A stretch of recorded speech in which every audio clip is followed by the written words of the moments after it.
अब हामी देख्छौँ प्रेजेन्टको सिन। मलाई यति मात्र थाहा छ। रोमन भन्छ, यसको लागि थ्याङ्क्स, यति कुराले मेरो धेरै सहयोग भयो, म यसको लागि पछि रिवार्ड दिन्छु। र त्यो बुढा मान्छे भन्छ, यो त मेरो सम्मानको कुरा हो जो तपाईँसँग कुरा गर्न पाएँ। रोमन सोच्छ कि रोमन डिमित्री मेरो रियल नेम बग्जिन हो, जसले मुरी मोलमा आफ्नो एउटा नाम राखेको थियो। जब मेरो आफ्नो सबै सपना पुरा भयो, मैले आफ्नो मृत्युलाई शान्तसँगले एक्सेप्ट गरेँ। तर जब मेरो आँखा खुल्यो तब मैले मलाई पाएँ रोमन डिमित्रीको बडीमा। के यो हेभेन्सबाट गरिएको इच्छा वा सजाय हो? रोमन यो सबै सोचिरहेको हुन्छ कि बाहिरबाट झगडा गरेको आवाज हुन्छ। बाहिर केही मान्छे एउटा केटालाई कुटपिट गरिरहेका हुन्छ।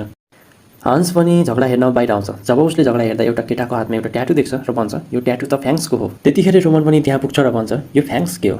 हन्स भन्छ, यो ट्याटु हेर्दा त ब्लड फ्याङ्क्स ग्रुपको जस्तो छ। Roman, blood फ्याङ्क्स? हन्स भन्छ, यो यस्तो ग्रुप हो जुन डिमित्रीको एरियामा मात्र नभएर वरिपरिको क्षेत्रमा पनि रहेका हुन्। हेर्दाखेरि यस्तो देखिन्छ कि अहिले जुन केटाले पिटाइ खाँदैछ त्यसले उनीहरूबाट धेरै कर्जा लिएको हुनुपर्छ, तर अहिलेको लागि हामी यस्तो गर्नुपर्छ कि केही नभएको जस्तो। तर जब हान्स रोमनलाई हेर्छ, रोमन त्यहाँबाट अघि नै फाइट भएकोतिर गइसकेको हुन्छ। रोमन त्यहाँ पुगेर भन्छ, रोक यो झगडा।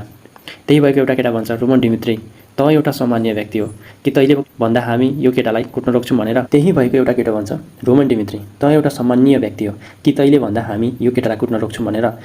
त्यो केटा भन्छ, हाम्रो सामान्य डिमित्री सरलाई नराम्रो लाग्यो भन्दै बिल्ला गर्न थाल्छन्।